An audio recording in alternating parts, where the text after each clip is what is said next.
the all important topic of team meetings. And first, I'm going to talk about the reasons that practices don't have the meetings. I always will look at the challenges of things and why they're not being done, so that we can get them to be more efficient and put them in place. And I know that a lot of practices aren't doing regular meetings, team meetings, because it's time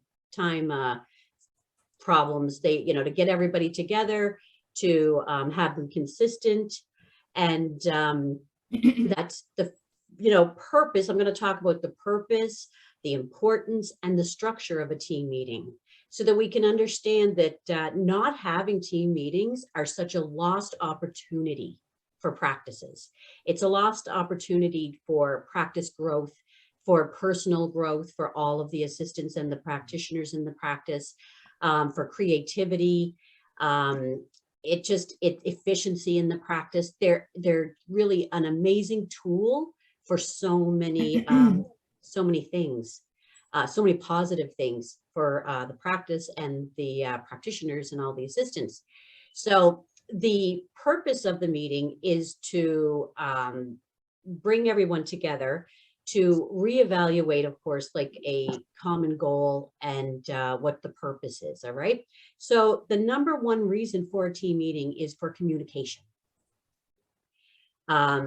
Communication in the practice, as we've said so many times, for so many reasons, it's so important and so essential to practice flow, to efficiency. Again, everything goes back to efficiency and communication.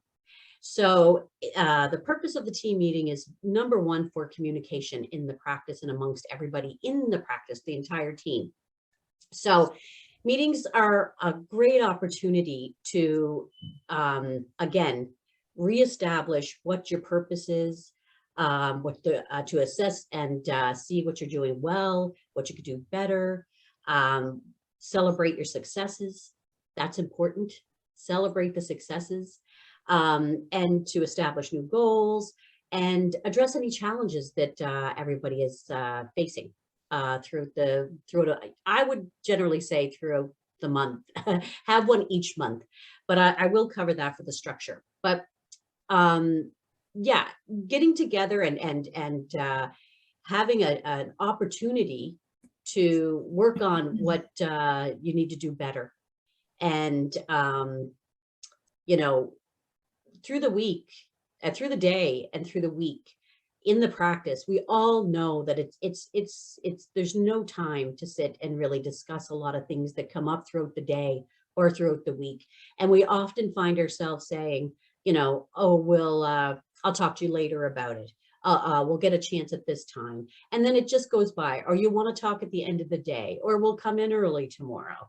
Trying to squeeze in, obviously there are situations and times that things have to be talked about immediately, with questions and concerns or things that go on throughout the day and while you're in the practice adjusting. But when things arise, I recommend, as far as going into the structure of a meeting, that throughout that time when things come up, throughout the working days, keep a list of things that have to be addressed. Keep a little list for yourself of things that you need, that are a concern for you, or that you need answered, or that you need to discuss with somebody. I mean, if you're in a larger practice and you have a lot of practitioners and you have a lot of assistants, then you can't always talk to that particular person at this time, or something may come up in the practice through that day and they're not even there for you to speak to them. So I would say, when things arise, if you can't address it right at that moment, put that on your list. Okay, so structuring a meeting is to, again, I would go in a larger practice and even a smaller one, but I will always go leading up to the meeting and speak to each person to say, is there anything you want put on our agenda for the meeting that needs to be addressed?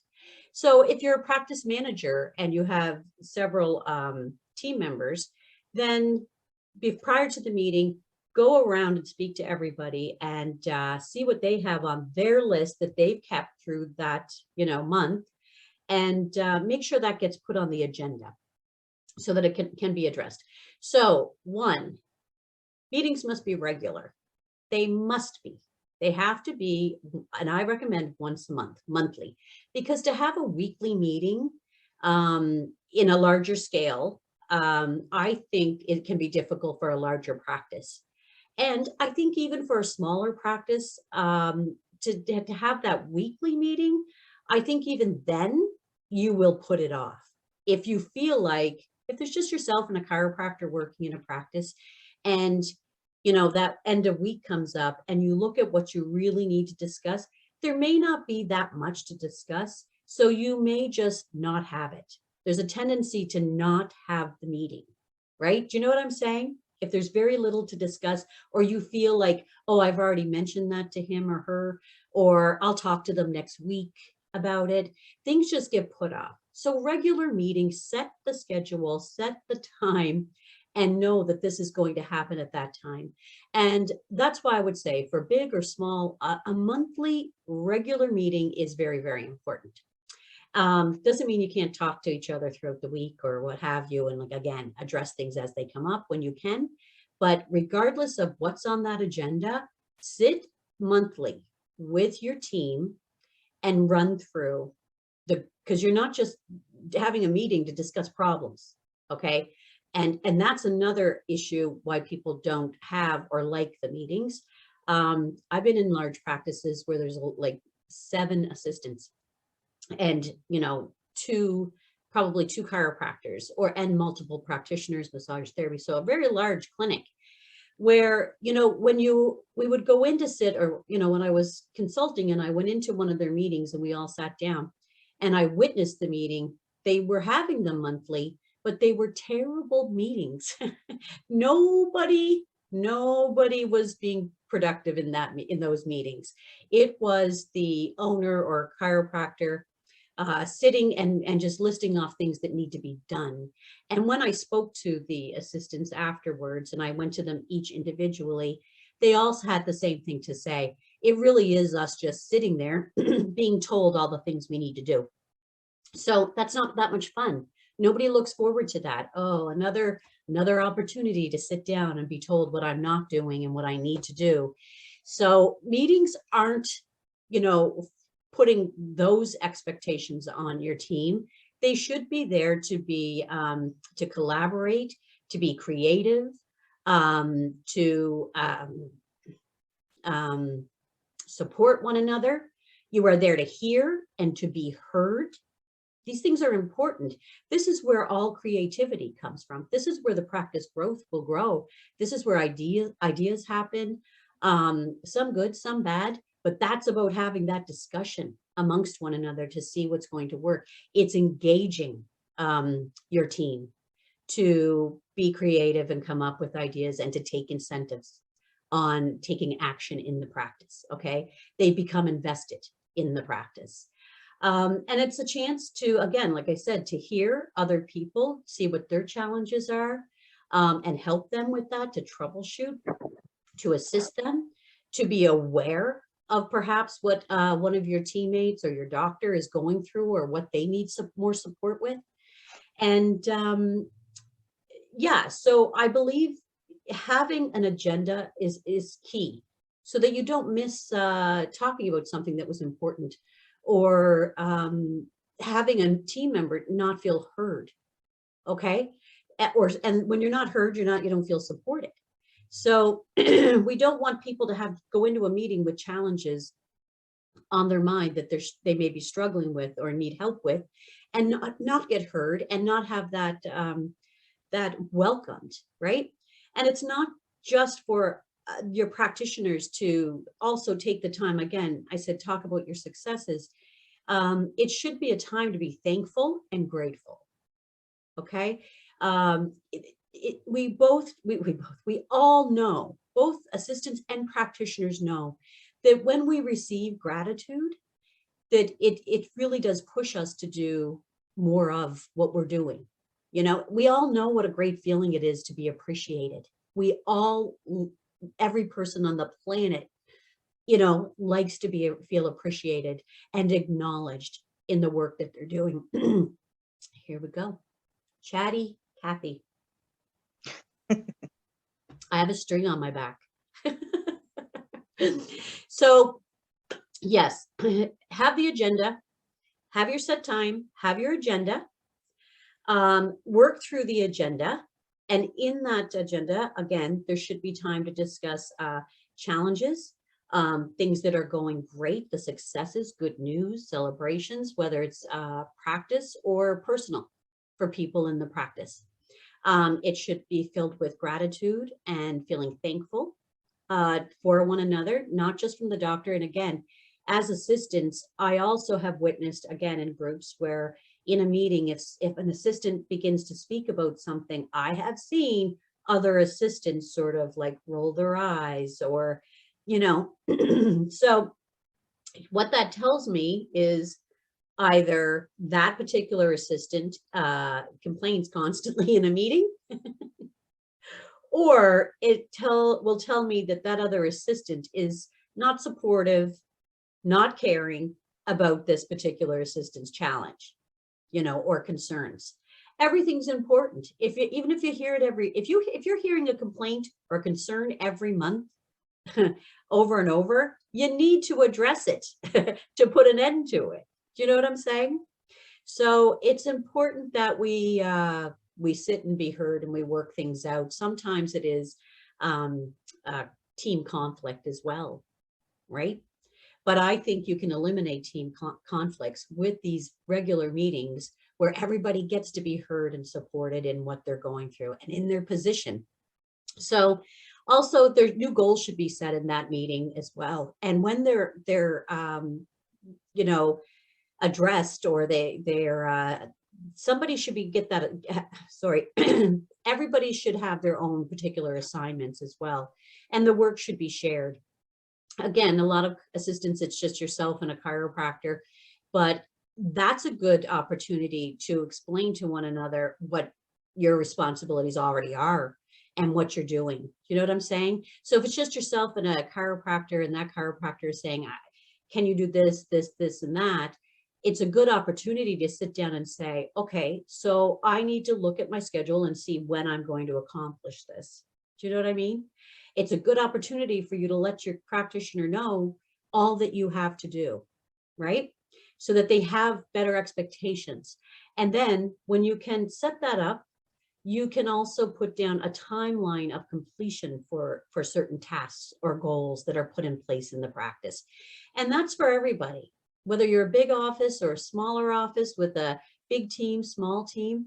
Setting timelines of completion of certain tasks is important because it keeps us all on schedule, and it actually gets things done. I don't know about you guys, but if I have a set date to complete something, I always get it done. But if it's nothing's in, you know, on the books that it doesn't have to be, it's always going to get put to a back burner. So make sure everything we do has a timeline that's acceptable. And it doesn't have to be have this done by Tuesday. That's the point of it, is to sit there and say to one another, okay, I will take on this responsibility. Like, let's say it's doing a board in your office, an information board that you're somebody, you know, we want to instill that or put that in the practice, and somebody has to do that. So then we assign that to somebody in the practice. That particular person gets to have the say on when they're going to be able to complete that. And it should be within reason. Do you know what I mean? Like, let's say it's just yourself and you're working in a practice and you work full time with your doctor. So that may not get done tomorrow or Thursday or Monday morning. You get to decide, okay, I will take that on, and here's when I can probably get that done. Now you have to get that done. Okay. And your practitioner will know and expect that you're going to have that done on this day at this time. And so then the next meeting that you have, that will be on the agenda to say, hey, Kathy, did you, where are you with the board? If it was supposed to be done already, well, then there has to be accountability for not having it done. Okay. There should be some, and it's not about accusing. My favorite saying that I've said for years and years and years, and honestly, it's been like 30 years, 25 years I've been saying this, is that in the practice, there should always be accountability without personal attack. It's just accountability. That's all. And nobody's attacking anybody for it. But being able to be approached, to be asked a question about something, a responsibility you were supposed to do, is acceptable. And it should be when you know it's not coming from a place of, personal attack or accusing of anything. So put that in the agenda. Make sure that you follow up with it to say, where are we with that? Where are we with this? That's what the agenda is for, to work through that. And then always have that time, like I said, to sit and troubleshoot any challenges or any issues, whether it's just yourself and the practitioner, because you know what, your practitioner, that doctor has a responsibility to the practice management as well. And this is your time to sit and address any issues you're having and talk about these things. At the end of a meeting, you absolutely have to have your next meeting put on the schedule. Okay. And throughout this meeting, minutes should be taken. You got to take your notes through the meeting so that you can remember who should be doing what and when. And set that next date for the following month that everybody can agree on, and have the timeline of things to be completed. And yeah, definitely take the opportunity to voice your opinions, to, set new goals for yourself. It's not a time to discuss how much you make. It's not a time to address how many hours you want. But sometimes, I've held big meetings, and in those meetings, hours could come up, or we need something filled, or somebody's going on holidays. And I mean, it really should be all of those things that need to be addressed in the practice. Do you know what I'm saying? That's your set time to sit and get those addressed.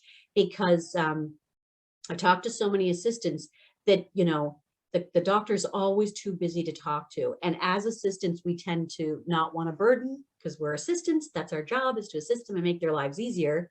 So we don't want to burden a practitioner. So having that meeting, that's your time, and they are committed to it. And like I said, not having these meetings are a missed opportunity for practice growth, and being creative and setting new goals and encouraging one another and making sure that everybody's capable of doing the position that they're assigned to.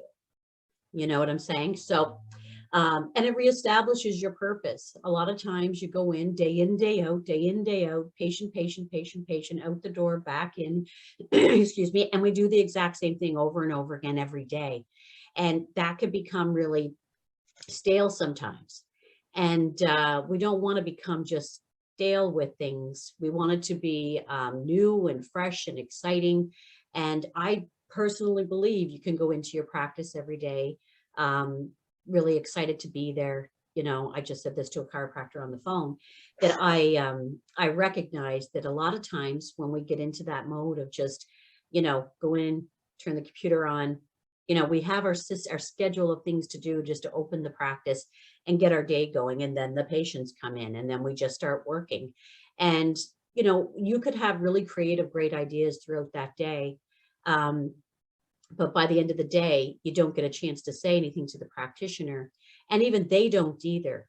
A lot of times if they're working as well, again, I said this to this practitioner, sometimes you chiropractors think the assistants out there just sitting there on the, staring at a computer, visiting with patients. And sometimes we think the chiropractors in that room just living their best life, adjusting people. We're all working. We're all working, right? So your chiropractor may have an issue come up as well throughout the day and have to address it with you, something to troubleshoot, not that anybody's in trouble. I just mean a simple thing that maybe a room needs to be restocked with something, or it could be something very simple. Having your doctor sometimes may not have time to address those things with you as well, right? So then it could come off some other time that, if your doctor's, listen, I'm bringing this up because this came up to me, okay? I just did a conflict resolution that the assistant felt that the chiropractor was sort of barking at her throughout the day in front of patients, right? Well, they're certainly not barking at you, right? They're not. They're just trying to get things done, you know? And maybe they don't have the time to stop and look at you at the front desk and say, "Hi, Kathy, do you have a second? Could you please go fill room 2 with some tissue and face paper? And thank you so much." You know, they can't always do that sort of thing, right? So having your meetings, letting the doctor say, "I find when I go in here or I do this, I need this. We make sure this is done?" It's such a better way to communicate with one another as well. And then I don't feel that feelings are hurt because we're just fulfilling tasks that we've already set up expectations for, that we agreed to, and now we're going to fulfill that. You know, I feel like a lot of personal feelings and sensitivities and the way that we speak to one another can really be eliminated by having structured expectations and outlines and putting those through. But you have to have a meeting to discuss those, to see what the expectations are and what we can agree upon. You know what I'm saying? So that's our time. And that's why they're so important, to be heard and for us to hear and to support and to troubleshoot. And don't forget to celebrate successes, to talk about all the things that are working really well and going great. We need, start the meeting with that. Start your meeting with the thank you and the good stuff that's going on. Start with that, because that's what you're doing it for. So don't leave those out. Do not leave those things out. And like I said, when you start talking about all the great things you're doing, things that are working well, that's makes people more creative. You become more creative, more invested in the practice, more invested in coming up with ideas and other things that can work really well for the practice. So yeah, you don't want your practice to become stale. And I feel that meetings will eliminate that. They also help eliminate miscommunications. They keep everybody on track, everybody, not just us. It's not a meeting just for assistants. It's for the practitioners and the assistants to sit down and communicate and see where you're at, and to reestablish your purpose, right? And to ensure that you still have we're all on the same page, and we have the common goals and we have the common purpose, right? So does anybody have any questions? I don't know why. Does anybody have any questions about the meeting and about your particular practice with meetings that might be challenging? Well, Okay, taking notes. okay. Minutes is, make sure you're taking minutes, take the notes so that you can, now I will tell you, I know it might be more work for you, and it's going to be the assistant to do it. If you have multiple assistants, that would be somebody's responsibility to accept that they would take the minutes. So let's say three of us are here in our meeting, and I agree to take the minutes, and I agree to type them up afterwards. And this is what I would do in a multi-practice, but I still do it with just myself and a chiropractor. I write down all the notes that we've talked about, all the things we've talked about, all the things we said we were going to do. I write down the dates we said we would accomplish it by. And then I write down the things that we're going to revisit and the new goals we're setting for ourselves. So I just write those out, and then I will type them up, and then I will make sure that the doctor and everybody else involved in that meeting gets a copy. So they have a list of what was talked about, what was accepted, what we're planning to do in the future. Everybody knows, everybody's on the same page. Accountability. It's all about accountability. And there's no personal attack, because we all sat and agreed to it. This is what we agreed upon. And when we have to revisit it, it's not a personal attack. It's not pointing a finger. It is saying, "Hey, Kathy, where are you with doing the information board?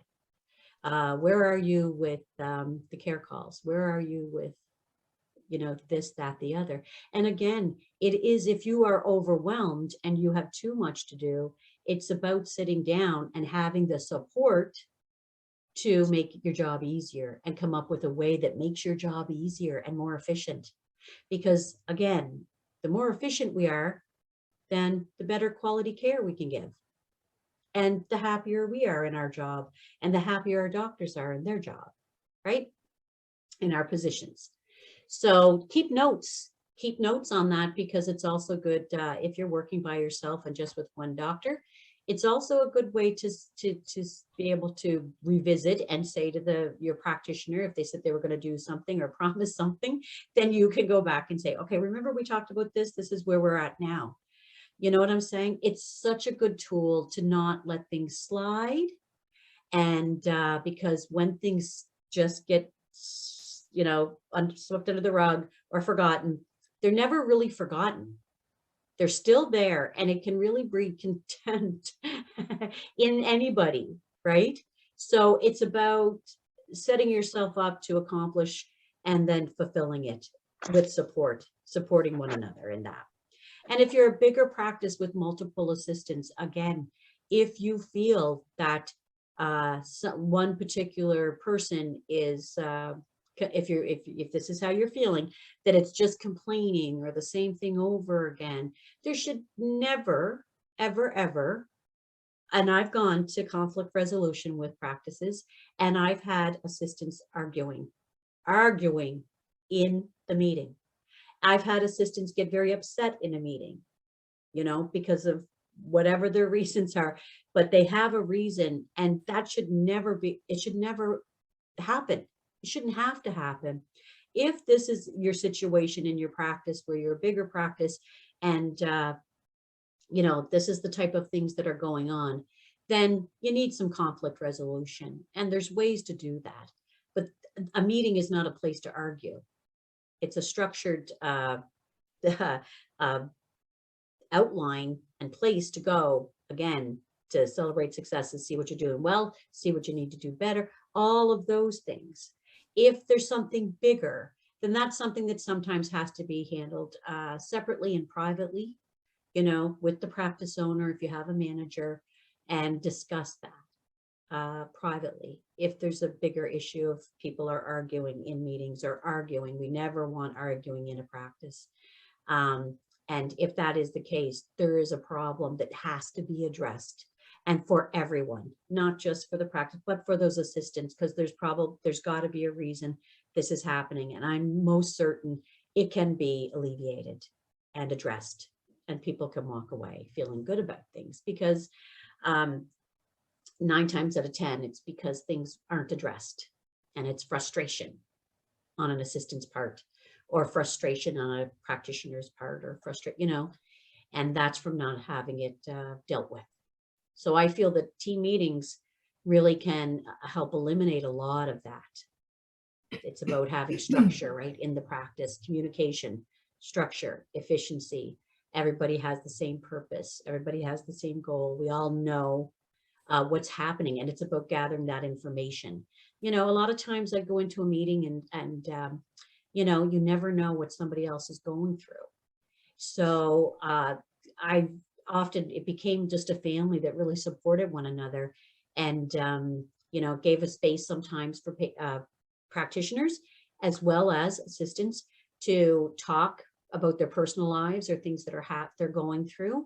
And that's a really good time for assistants to come together and practitioners to support each other and have a better understanding of what somebody's going through at that time, and then really pick them up and help carry them and pick up the slack, and let your own other, I've got your back on this too. So yeah, so that's what it's for. I don't know if these are having regular meetings. Most practices are not having regular meetings that I just described.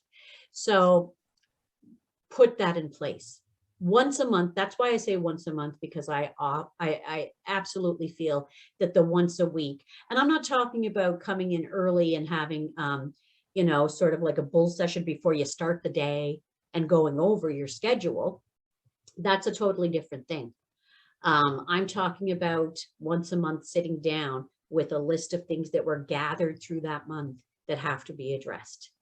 And by the time you leave that meeting, everybody should have, most everything on that list either addressed and dealt with, or a plan of doing that. Okay, there should be a plan of correcting it or fixing it or making it better. You know what I'm saying? So any questions? again, just know everything. Because you, Yeah, please make sure you're having those when you know you can. And if your chiropractor or your doctor struggles with it, most doctors, most practitioner or practice owners, they want to do this sort of thing. They do.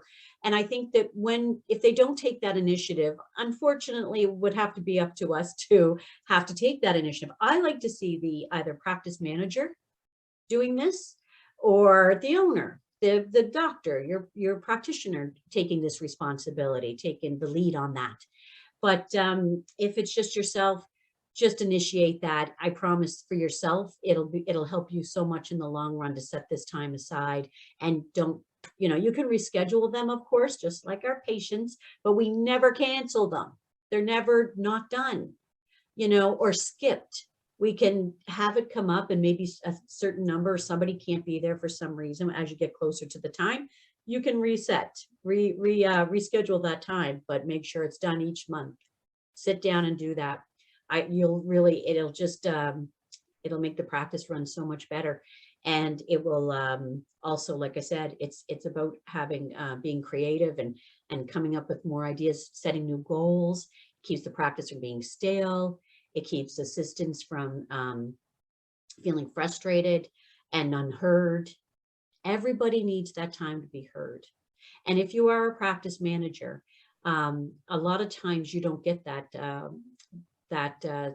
You may just be talking to each person individually or managing, all these people, but you don't get that time to sit down. I find that's what happens to a lot of practice managers, that they don't actually get that time to also sit down one-on-one with your doctor to say, here's what I need. You can do it in the meeting as well, but normally a practice manager doing a really good job is really putting everybody else ahead of themselves a lot of times. So you need to ensure that you get that time as well. And I suggest a regular meeting with your doctor if you are the manager of a practice. Make sure they're set in stone as well for yourselves to sit and go over what you're feeling, what you need as well. Okay, so make sure you do that. It's important for your mental state, and that is the truth. That is the absolute truth. It's very good for you mentally and emotionally to have these meetings and be heard and to be acknowledged. Okay, and same for the doctors, because a lot of times your assistants are definitely going to thank you and say what a great job you're doing. So it's good to hear and get feedback on what the patients are saying and all of those things, all the good stuff. So that's it, you guys. That's what team meetings are about. And I hope you are having them. And if you're not, you need to do it. So you have somebody to talk to afterwards, especially because you work by yourself. It's good to have someone to bounce things off and discuss after the fact. Okay. So call me if you need me. All right, everyone. perfect, I will. Listen, Lydia, if you have any ideas that you want to shoot at me and send to me, please do. That's what we're here for. That's what it's all about, is all of us getting together to definitely, come up and be creative together as well. And I want all of these seminars to get going very soon. Okay. So That here would we be do. amazing. Take care. I'll see you all soon. Bye. And go